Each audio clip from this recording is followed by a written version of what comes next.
Chaitanya Charitamrita, Lila chapter 4, text 56, chapter title of the condition of confidential reasons for the Lord's appearance.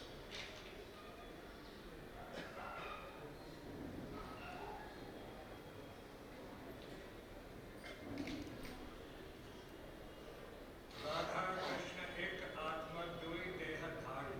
Are we doing one by word? Bring the mic closer to you, Prabhu. Rādhā Krishna Eka ātmā dui deha dhari. Anyonye vilase rasa āsvādana kari. Do we do chanting in here responsibly? Let's do it quickly because time is going fast. No? You can chant the sloka. Yeah, just keep going. We got a word from the temple president. It says keep going. Rādhā Kṛṣṇa, this is Rādhā Kṛṣṇa. Eka, one, ātmā, self, dui, two. Deha, body, dhari, assuming, anyonye, one another, vilase. They enjoy. Rasa, mellows of love.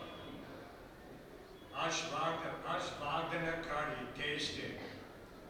Translation and purport by Divine Grace A.C. Bhagavad-Gita, Swami Śrīla Svarūpa Dāmodara Gosvāmī. Rādhā and Kṛṣṇa are one and the same, but they have assumed two bodies. Thus they enjoy each other, tasting the mellows of love. Purport. The two transcendentalists, Rādhā and Kṛṣṇa, are a puzzle to the materialists. The above description of Rādhā and Kṛṣṇa from the diary of Śrīla Svarūpa Dāmodara Gosvāmī is a condensed explanation, but one needs great spiritual insight to understand the mystery of these two personalities. One is enjoying in two. Śrī Kṛṣṇa is the potent factor, and Śrīmatī Rādhārāṇī is the internal potency. According to Vedānta philosophy, there is no difference between the potent and the potency. They are identical. We cannot differentiate between one and the other any more than we can separate fire from heat. Everything in the Absolute is inconceivable in relative existence. Therefore, in relative cognizance, it's very difficult to assimilate this truth of the oneness between the potent and the potency. The philosophy of inconceivable oneness and difference propounded by Lord Chaitanya is the only source of understanding for such intricacies of transcendence. In fact, Radharani is the internal potency of Śrī Kṛṣṇa, and she eternally intensifies the pleasure of Śrī Kṛṣṇa. Impersonalists cannot understand this without the help of a Mahabharata devotee. The very name Rādhā suggests that Śrīmatī Rādhārāṇī is eternally the topmost mistress of the comforts of Śrī Kṛṣṇa. As such, she is the medium transmitting the living entity service to Śrī Kṛṣṇa. Devotees of Vrindavan therefore seek the mercy of Śrīmatī Rādhārāṇī in order to be recognized as loving servitors of Śrī Kṛṣṇa. Lord Chaitanya Mahaprabhu personally approaches the fallen conditioned souls of the Iron Age to deliver the highest principle of transcendental relationship with the Lord. The activities of Lord Chaitanya are primarily in the role of the pleasure-giving portion of his internal potency. The absolute personality of God in Śrī Kṛṣṇa is the omnipotent form of transcendental existence, knowledge and bliss in full. His internal potency is exhibited first as such, or existence, or in other words, as the portion that expands the existence function of the Lord. When the same potency displays full knowledge, it is called Chit, or Samvit, which expands the transcendental forms of the Lord. Finally, when the same potency plays as a pleasure-giving medium, it is known as Ladini, or the transcendental blissful potency. Thus, the Lord manifests his internal potency in three transcendental divisions.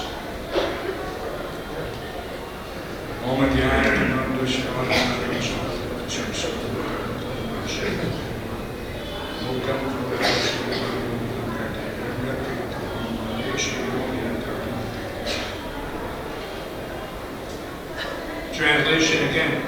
Rādhā and Kṛṣṇa are one and the same, but they have assumed two bodies. Thus they enjoy each other, tasting the mellows of love.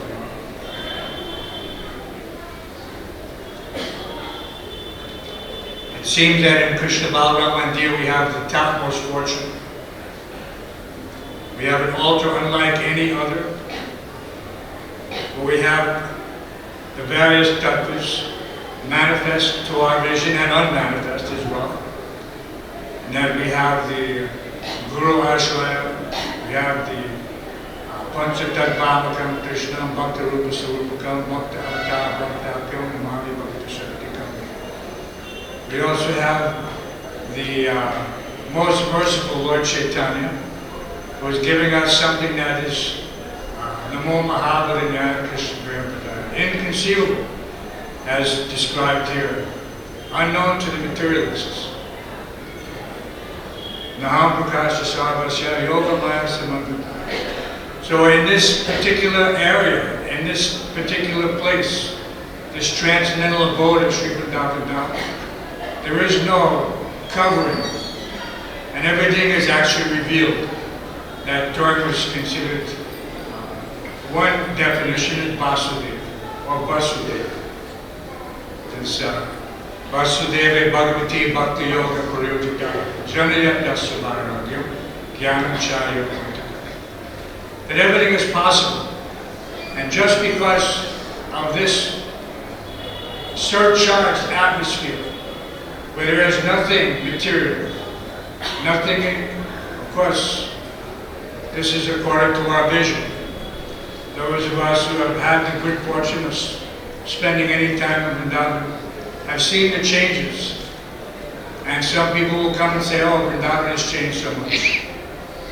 And others will come and say, no, Vrindavan has not changed at all. It all depends on one's perspective. That if one is fixed, in irrevocable devotional service, then there's nothing has changed.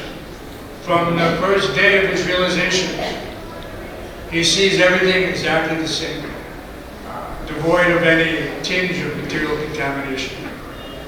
This is all due to the mercy of the spiritual master, and of course we're very fortunate to have Śrīla Prabhupāda's association here eternally in his sacred samadhi.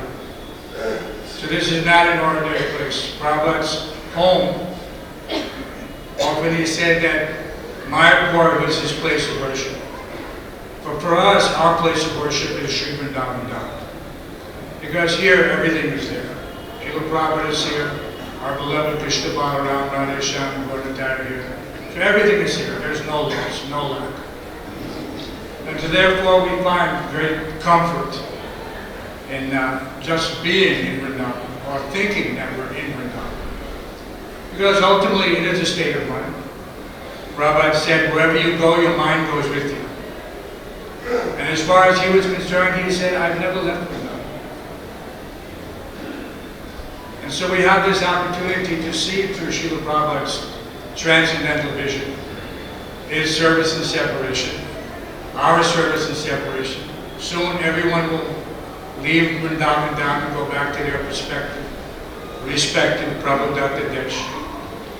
And hopefully they will take with them the mood that they've observed, how much this ecstatic experience is not something that is something that you just take up temporarily on a visit. It's like we're seeing how from holy to holiest, this nice little film that Maharaj just gave the series. So that there's, by touching this place and then going back to your respective preaching fields, you carry with you that potency, if you want. It is up to you. It's like you can have a very strong, sometimes you see coming from the market, you buy something very carefully, some expensive fruit, and then the monkey grabs that bag and spills it all over the floor. So you had something very valuable, but it was taken away by circumstances. So whatever you get in Śrī Vrindavan should be very carefully protected. It should not be casually considered just as some tourist spot. I came, I saw some places, I dipped my beads in Rādhā-kṛṣṇa and all these other places. No. This is not the purpose of our pilgrimage. We come, Prabhupada said, to surcharge our spiritual batteries. We used to get the opportunity and come for a few weeks and to a place like Vrindavan, and as we were hearing from all the devotees, you had 3 days to go and visit the holy places. On the 4th day, you had to report to the temple commander. That was the system. It's not that you could just go around, hang around, and be a tourist. Vrindavan is not a place for idle, what can you say, tourism. But there has to be a purpose. One is getting surcharged. He's here specifically to bring back that special mood. When Chaitanya Mahaprabhu, we read these intimate pastimes. This 4th chapter is so, how can you say, deep. And most of it is inconceivable. But by the mercy of the acharyas, what can we say? That which is unknown is unknown. And prior to coming in contact with Krishna consciousness, who could even begin to conceive of these different potencies, all the different manifestations, all the different expansions of the Supreme Lord? Rādhā-kṛṣṇa Narayana, Śrī Kṛṣṇa Chaitanya, Rādhā-kṛṣṇa Narayana. So these things, even for those who are in the line in the beginning, they have to be very careful not to become bewildered, but to have patience so that everything will gradually be revealed. Because that's there. Raja Vidya Raja Guyam Pavicha Vidamutmam Pratyaksha Bhagavan Dharma. By practical realization. This practical realization is not by some mechanics that one has to do something and then the result is there. But by this constant endeavor in devotional service, becoming fixed without any doubt, without any hesitation. And there are so many verses that we can quote in the Shikara, but you are all experienced souls here. So everyone knows that what is that goal? That is Utsaha Nishya Darya. Here in Vrindavan in 1975, Prabhu was translating that. Why was he giving that to instruction at that time? He took the time out. I remember on Henry Street, in June of 1975, Prabhu gave the order, move everyone to Los Angeles. Because we have a marathon. He wanted this Chaitanya Charitamrita to finish 3 months. 3 months, inconceivable, 17 volumes. 2 months, but it took 3. So Prabhupada knew. He was giving us a little elbow room. But he stopped all that because he saw that the movement was expanding and he needed to give certain instructions to anchor the devotees who were coming. Probably the greatest growth in the movement at that time, 1974, 1975. Temples shot up everywhere. In New York alone, we were just in one small building in Henry Street. We had 130 devotees. It was inconceivable. Devotees sleeping next to each other, head to toe. No, you had to see it to believe it. Maybe even if whoever remembers, standing on line for the showers with the temple president. Okay, Prabhu, 10 seconds, 10 seconds, 10 seconds. That was our shower, 10 seconds. So that everybody could get to Mangalarti in time. Who could make it now? 10 seconds, cold showers. No hot. Once a week hot water, Sunday. Once a week. And then finally they moved to a bigger building on 55th Street. And that immediately doubled in size, 230 devotees. So the movement was growing so fast, and after instruction was absolutely a necessity. Because devoted Prabhupada saw that. given certain instructions to guide them. And also to help them develop this patience that everything will come according to one's desire and realization. That intense desire, not just this. Utsahan doesn't mean just that people have enthusiasm.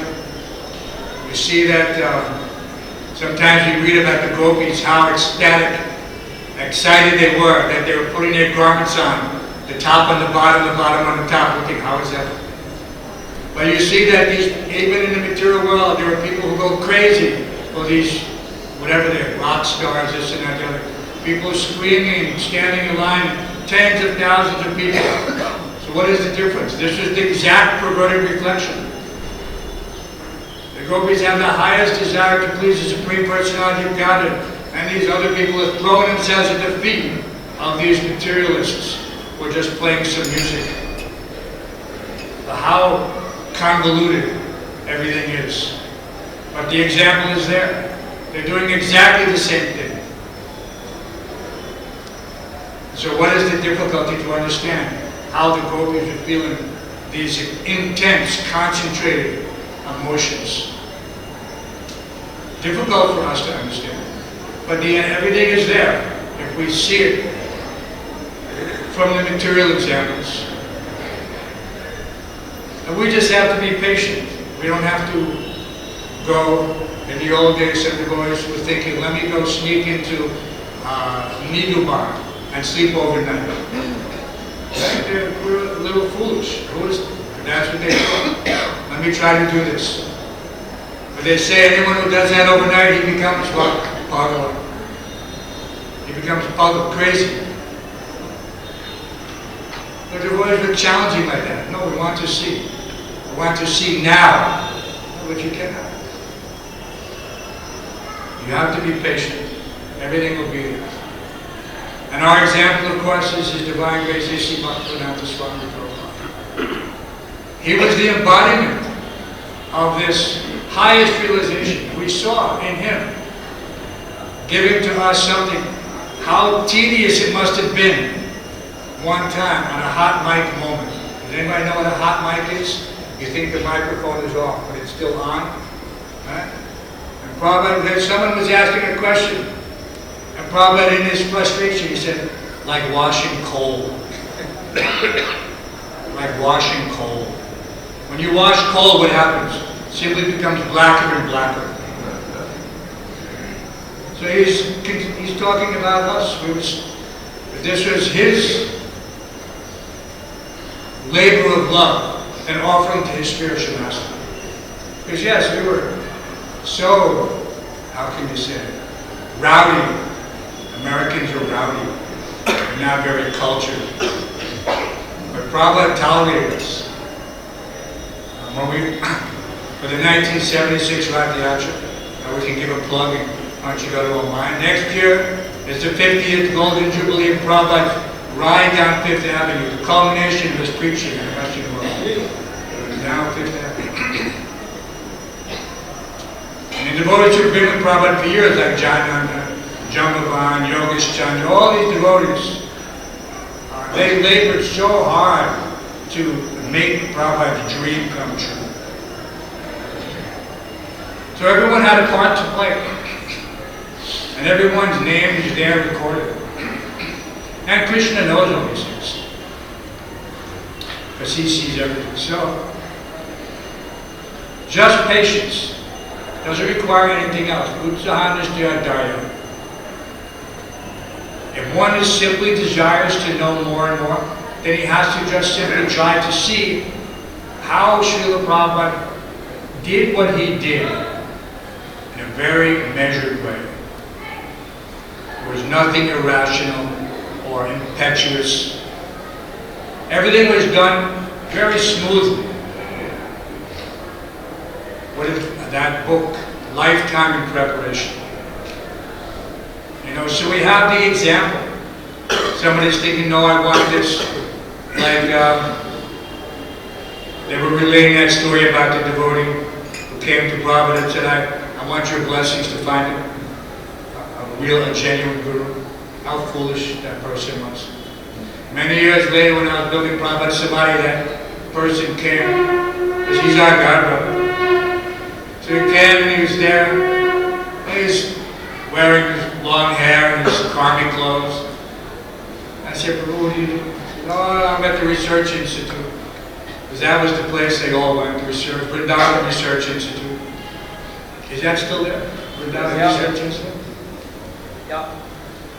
But what are they finding? It's just some dry parchment. There's no ruchi. You couldn't find the taste. In the presence of the pure devotee, you couldn't find the taste. All of us, just sitting in Prabhupada's presence, they call it shadow. They also mention that in the discussion, that we're experiencing by Prabhupada's potency, his emotional ecstasy. And a poor remembers just sitting in Hendishim when Prabhupada chanting Jai Radha Madhava. Everyone was feeling that ecstasy. Every single person in that room. It didn't matter who you were. Whether you were a first-time visitor, an old devotee, everyone, because it's all powerful. And it's completely unconditional. And everyone was experiencing this. So this is something that if you experience, and if you're reading Prabhupada's books, and you have that mood of surrender, you will experience the same thing. It's not that this was just there at a certain point and now it's gone. No, it hasn't been locked up. Lord Chaitanya gave instructions that some people would break open the storehouse of love of God. Of course, he was the first. But many in the line have done the same. And Śrīla Prabhupada, of course, gave us that something maybe more special than anyone else has ever given. Otherwise, how could this movement have taken place? How could, not just this movement, if one examines historically or culturally or just from a current events perspective, so many movements have splintered out from ISKCON, have become possible because of ISKCON. Nothing was here when we were here in the old days. There was nothing, the old church property, and that was it between Naramanriti and National Highway. Absolutely nothing.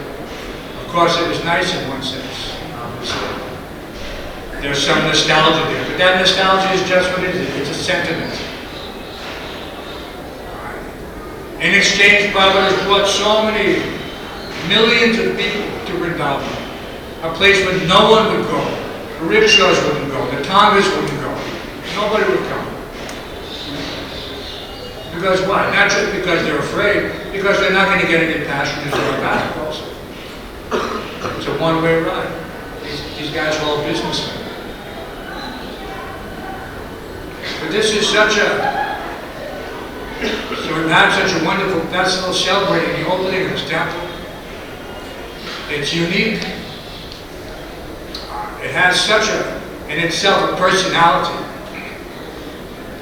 You know, when you come and you remember what it was like, as everyone has described, there was the water, nice touch. Śrīla had that water fountain in the middle there. But in Prabhupada's Samadhi in the museum, there was also a sweet water well. And that sweet water well is now covered over. But you can still see on the floor, by the difference in the marble tiles, where that sweet water well. And that was called Prabhupada's well. Because we used to draw sweet water from that well to Śrīla Prabhupada. Not only us, every chaiwala who started out here, because there was nothing, they would come and take the water. In the beginning we stopped, but then what's the point?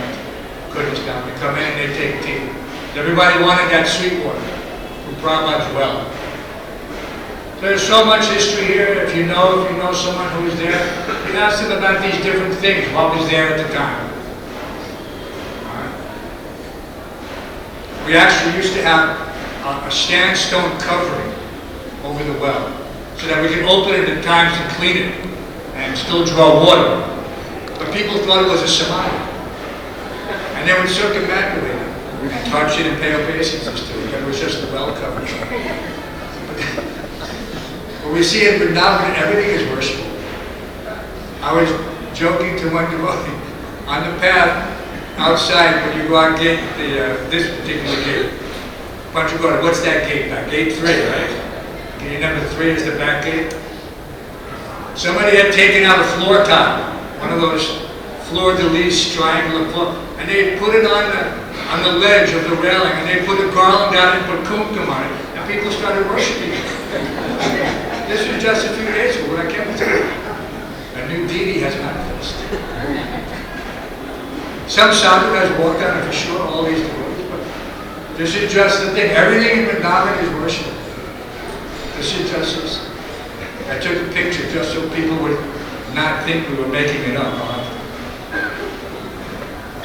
But Vrindavan is such a wonderful, wonderful experience.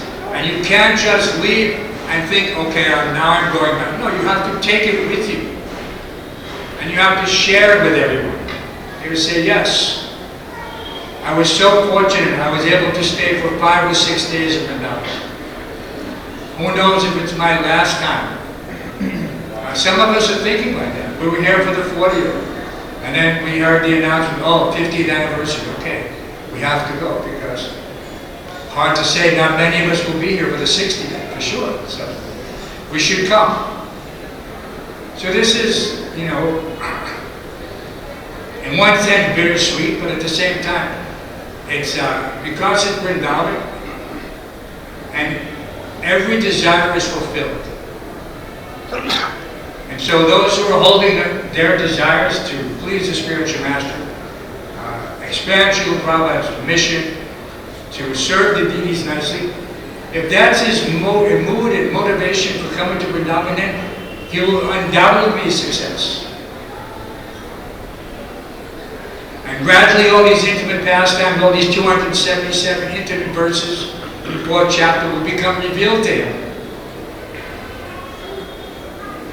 And we'll understand how the gopis had this mood that we're hearing about, and it appears inconceivable that there can be such immersion and an emotion that it is all-consuming. We only get glimpses of it, you know, and even then it is just ethereal. It's not real. You know, some people have a term, what is that? Platonic. So platonic love, you know, where there's no real physical interaction, but just on an emotional level that one has an attachment. So this is something seemingly so-called elevated in the material world. This platonic love. And platonic comes from Plato, but that's another story. It goes too far. But one can try to understand that this is, in the material world, that's as far as it goes. There's nothing more. Everything else is just cheating.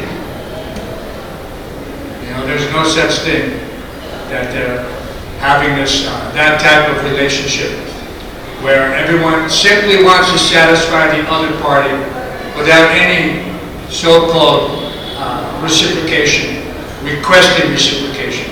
Reciprocation is automatic if it's genuine. There's no need to prompt it. There's no need to ask for it. It is automatically present in that exchange. But this is, we'll understand it at a certain point. You know, sometimes we know that by serving the deities or serving the spiritual master, many devotees have had this experience. We felt reciprocation, but it wasn't spoken. But we were satisfied because we understood that it doesn't have to be spoken. And we're happy just to be able to serve and accept whatever that reciprocation, whatever, even if it's on a platform of understanding that is tinged with some material, how can you say, defects. Because otherwise, how can one stay? If one has not developed this yesterday, this implicit faith in the spiritual master Krishna. This implicit faith is not just faith like in, you know, what the weather is going to be the next day. This faith is implicit in the sense that it is love. It is genuine love. And it is not based on material reciprocation. It is unalloyed. This is how we develop if we're to be at all successful in approaching Krishna in some way that resembles what Lord Chaitanya is propagating, is unalloyed, unmotivated, uninterrupted. And we first have to demonstrate that on our level of loving the spiritual master. Otherwise, how is it possible? If you cannot love the spiritual master, how can you say you love Krishna? Then it is just, what did Prabhupada say? Lip sympathy. Lip sympathy. Way before it became a popular term, lip service, Prabhupada coined the term lip sympathy. Prabhupada was way ahead of the curve in all these things. He understood human psychology better than anyone. And he was able to demonstrate in many ways through his interactions. And so we're very fortunate that somehow or other we came in contact with his divine grace. And those of you who are fortunate to be here have the opportunity. And I had this small realization.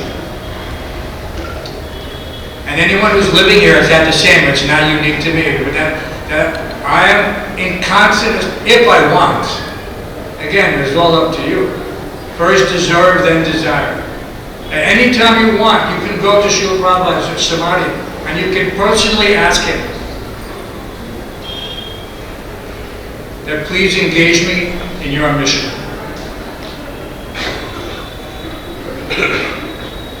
He reasons ill who tells that Vaishnavas God. So one should be very cautious. We should not just take that this is some mundane mausoleum. You know, they have so many different faiths. They have a graveyard. What's the joke about a graveyard? Only people in Brooklyn know this joke. People are dying to get in there. Okay?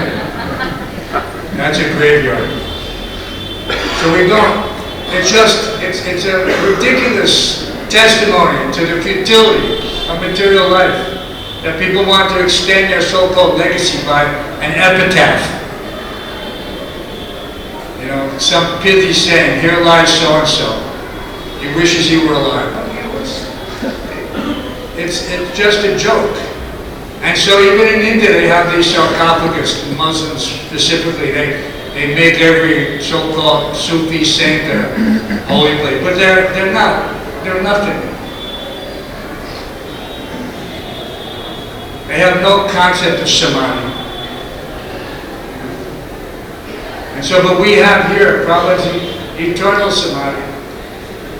This is very accessible. And just like when they showed Prabhupada to go down with the cement, Smarahari or someone was saying about that on the front wall. And Prabhupada said, this is where my samadhi will be. And there it is. And let's keep this up. Her husband, that wasn't our land. This is not, we had this portion. She had given this. She had not given that. Yes, that was not. Her husband wanted to, anyone know what her husband wanted to build there? Petrol pump. He wanted to build a petrol pump. So, but she tricked him. She signed it over. He didn't even know it. And when he found out, obviously he was furious. But so many pastimes that took place here. You know, so this, and some of them were a little difficult. You know. When Indira Gandhi was assassinated, it was a very, very difficult time for all the devotees. The whole temple was locked down. And we were again saved by Prabhupada's mercy, even though Prabhupada had not been there. But his close friend and associate, Vishwambar Dayal Bhagitji, he went personally up to the Nagarpalik, that area where they have the Charai, and the police station, the town is there. And he told them, they were literally there with the pitchforks and the torches coming to burn the temple down. 200 people. And he said, no, you cannot do this. And so Prabhupada is saving us all the time through different means and personalities that are there. So this, and he'll continue. As long as some of us can keep his, this mission close to their hearts. You know, there's so many reasons so many people may have that, yeah, it's, you know, there's this, there's that. Anyone can have a reason or an excuse. And it's another saying in New York, that excuses are like elbows. Everybody has two. So don't make excuses for why I'm not doing something for Prabhupada. Because whatever reason, this, that, the other thing. And this is the time. Prabhupada left Vrindavan, he was 69 years old. So this is the age some of us are now, and some of us thinking, oh no, I've already served 40, 50 years, I'm just going to retire. This is the time to become more active. Because you have the opportunity. Prabhupada is, whether you know it or not, whether you want it, he's imbued you with the potency, his potency. From the very first moment when he gave you initiation or gave you any instruction, whether directly or in the books, it is your duty to carry out this mission. It is not an option. It is not an option. And if you're thinking it's an option, then you're somewhere south of the reality of what you should be thinking as a devotee.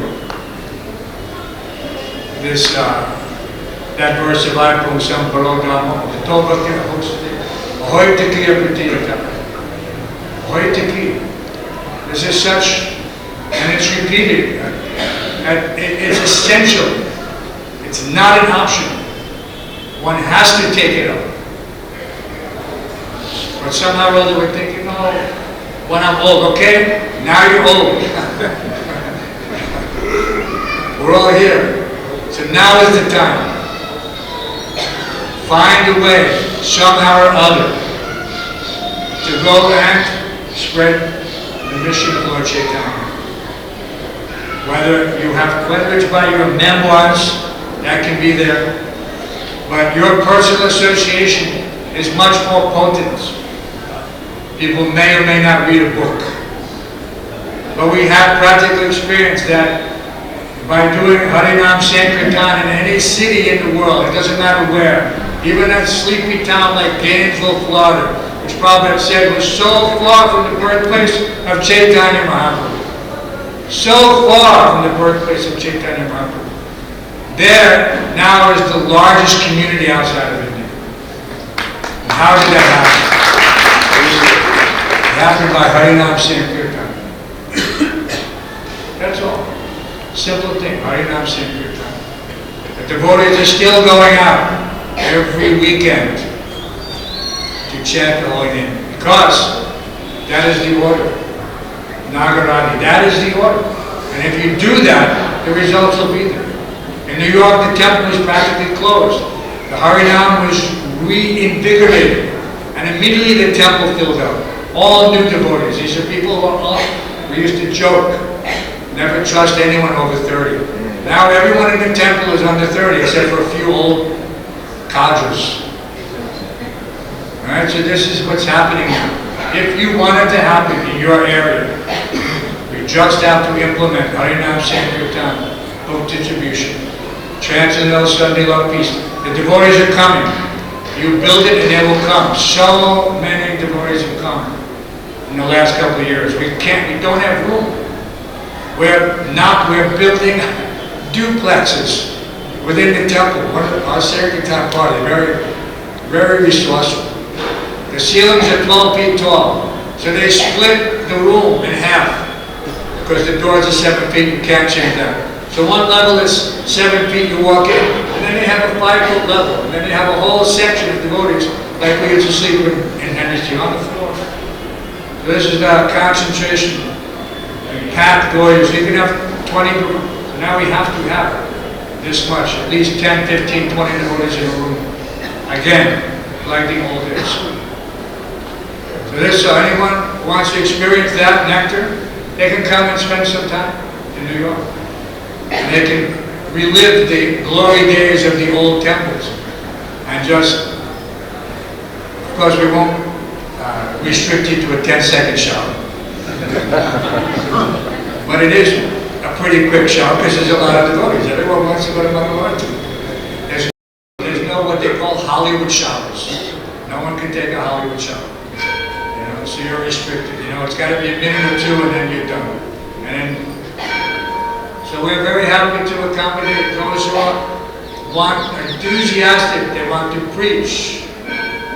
Then certainly New York is an opportunity. And ask anyone who's been there, there's such a taste to see, to go to Tompkins Square Park, to go to Matchless Gift. The Matchless Gift is the gift that keeps on giving. It wasn't just a one-time thing and an address had been had. No, it's continuously giving. So this Matchless Gift is recurring over and over again. And so we have there so much for everybody. So many devotees. And all because this elderly gentleman left Vrindavan.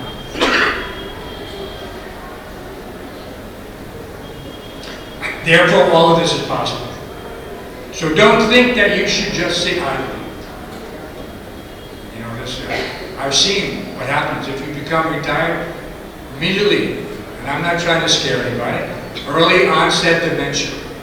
Okay? This is what will happen. If you stop preaching, you stop being active, immediately you begin to deteriorate. So do not think for a second. You know, nimitta macham bhavasya. When a tool is no longer useful, it lies in the toolbox, it gets rusted, nobody uses it. So don't become a useless tool. Don't become, what is that word? Asara. Asara means useless. Don't become useless. That word would not be there. It would not have been presented in that context if it wasn't directed at those of us who are taking to this philosophy. Otherwise it has no meaning. It's meant for those of us who are on the path, to give us caution. Just like someone said, Prabhu, don't walk that way, the monkeys are there, go this way. It's a clear path.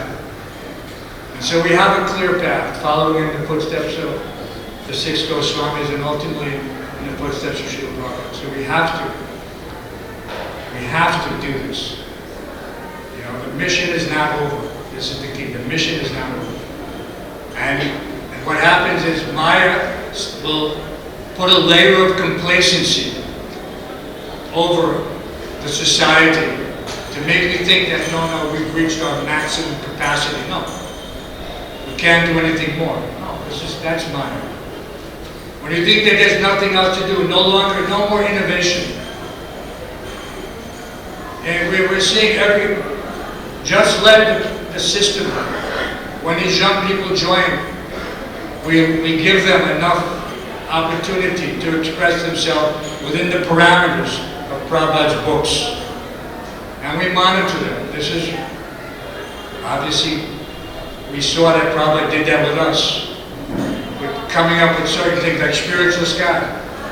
And devotees thought, let's do like this. Or like Bodhimanta, exchanging a Krishna book for a tank of gas. You know, big book distribution was born.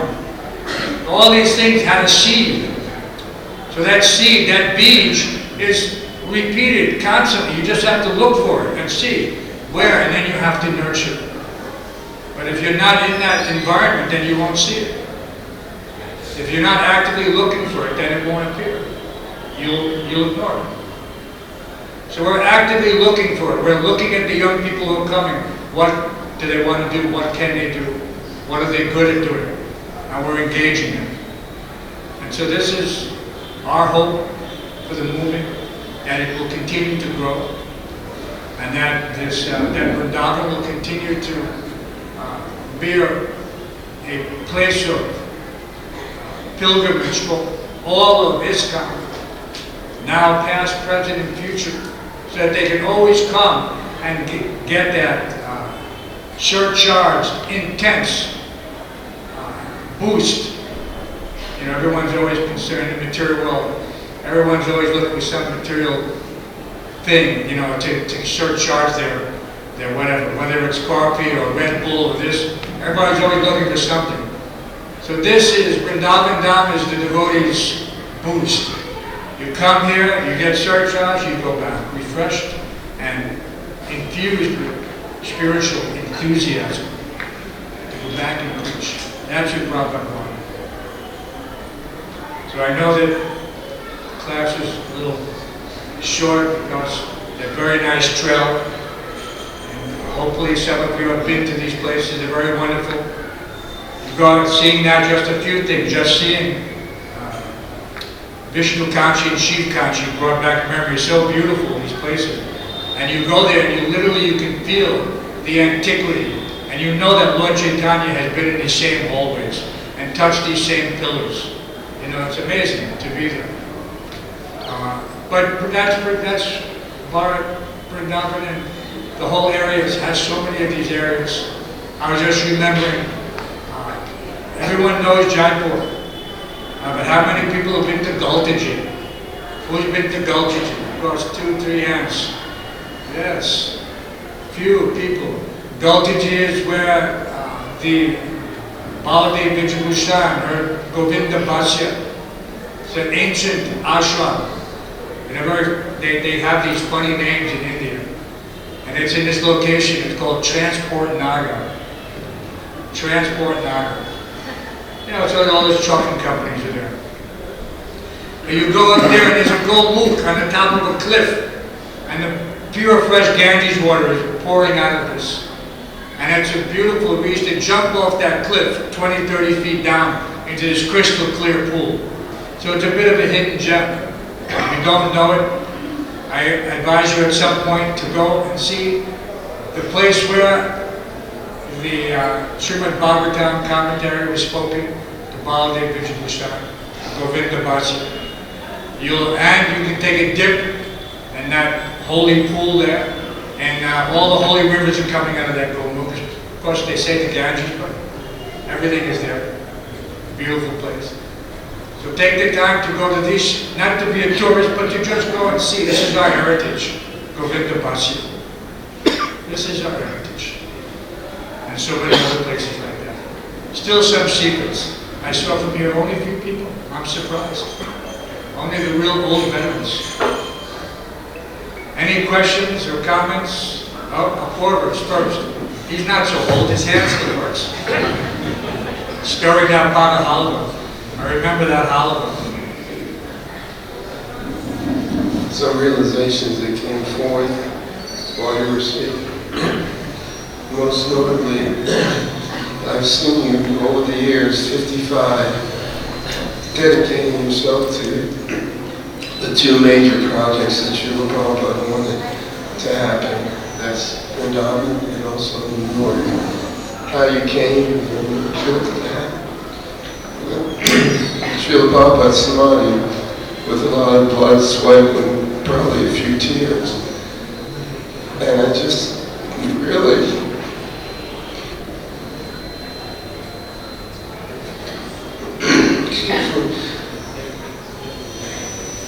I got your commitment to serving Śrīla Prabhupada to your very last breath. And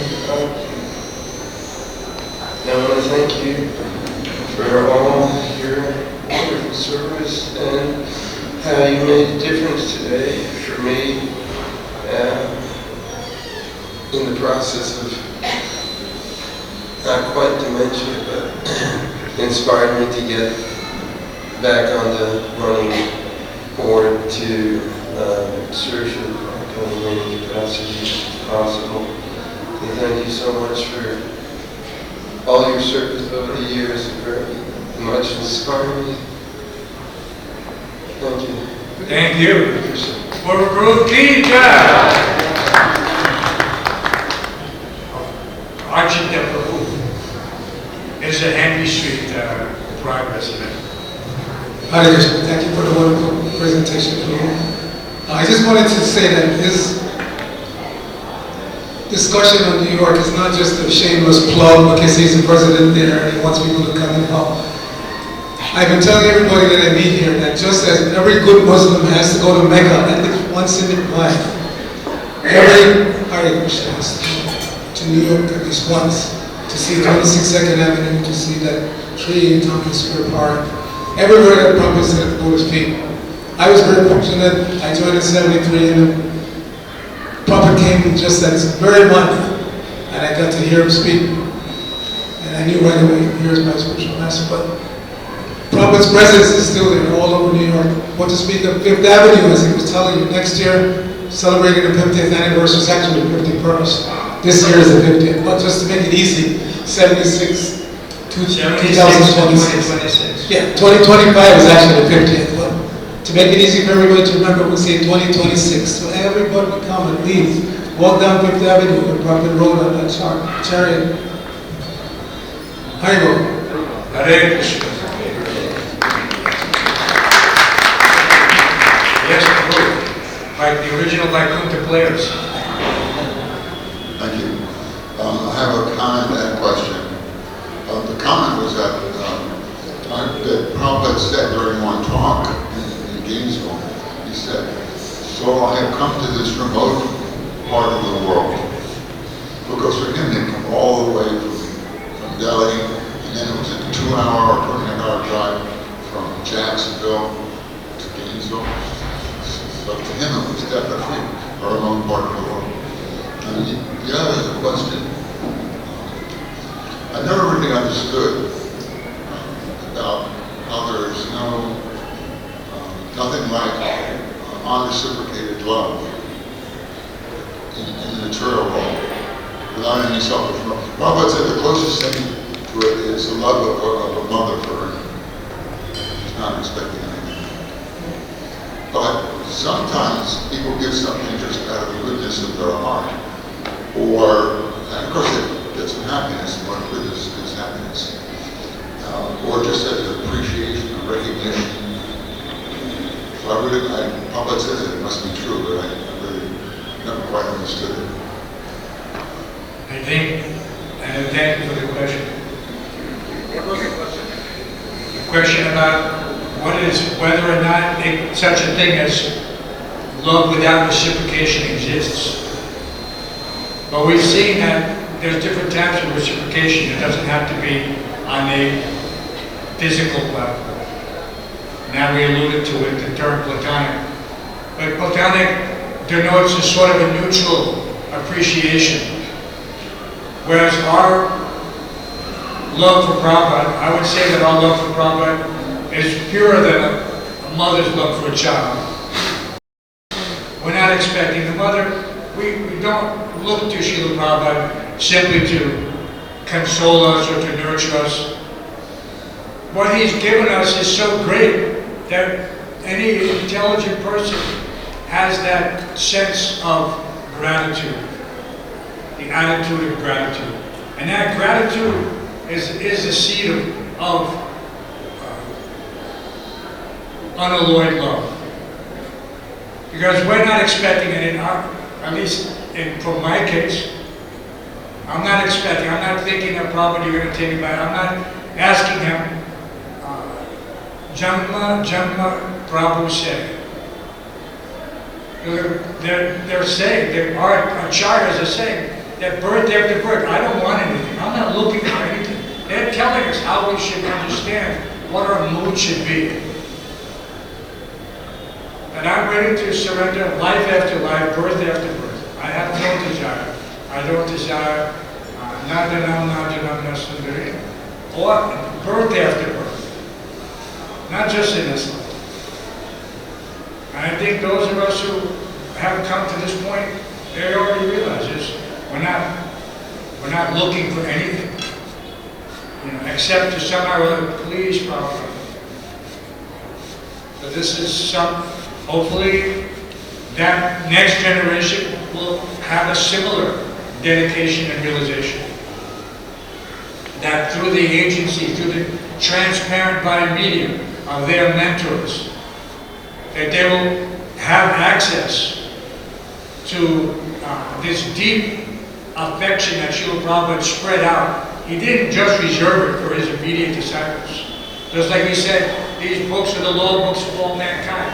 But these books are not just law books. They're also books on how we can expand our relationship with the spiritual master, with the acharyas in general.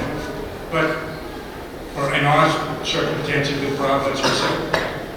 We're not trying to isolate him, we're not trying to Christianize the philosophy. We understand things as they are.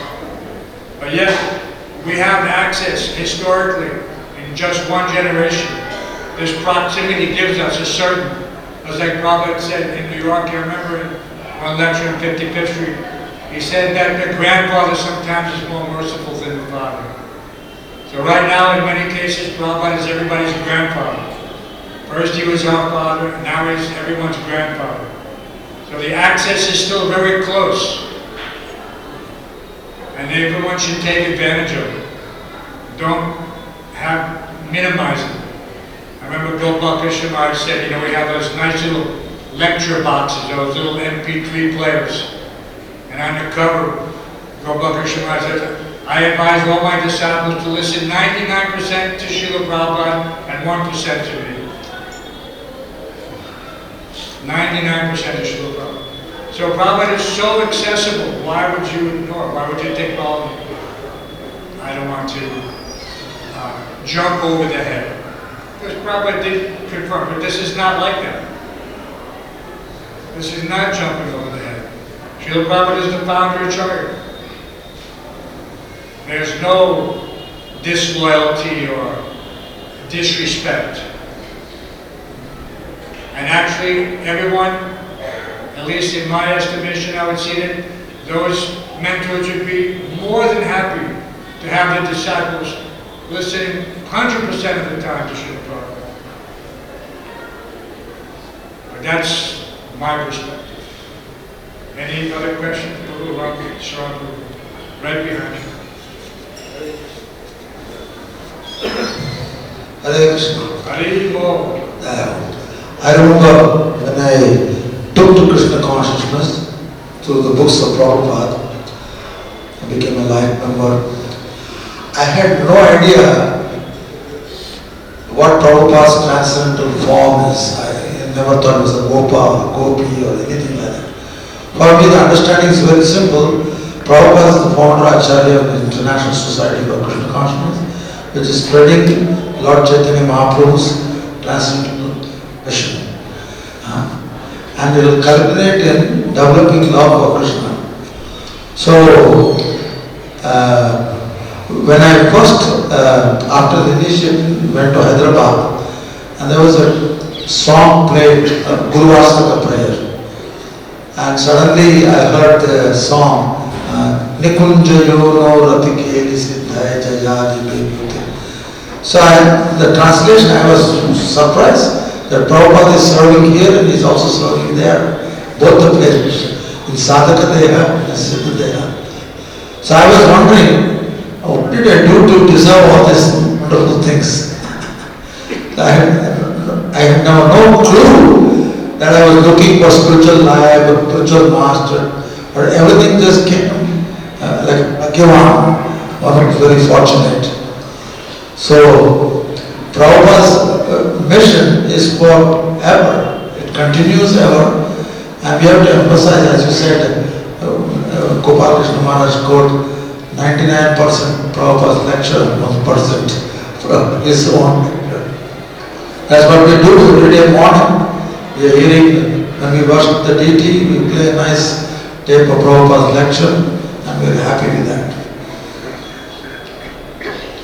Jai.